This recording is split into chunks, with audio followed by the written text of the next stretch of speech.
C'est Gabriel.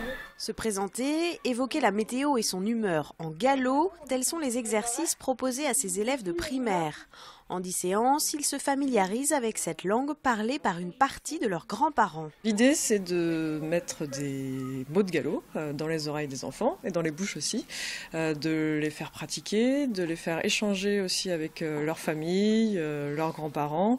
Voilà, l'idée, c'est vraiment qu'il y ait un échange intergénérationnel. L'idée est de faire vivre la langue galaise. On estime aujourd'hui que 200 000 personnes la parlent, mais les locuteurs vieillissent. Les enfants sont peut-être les meilleurs véhicules justement de cette langue, puisque les anciens qui pratiquaient cette langue malheureusement disparaissent progressivement, donc c'est peut-être une sorte de relève qui est en train de s'assurer. Mais le combat manque de moyens. Contrairement au breton, le gallo n'est pas enseigné en établissement bilingue.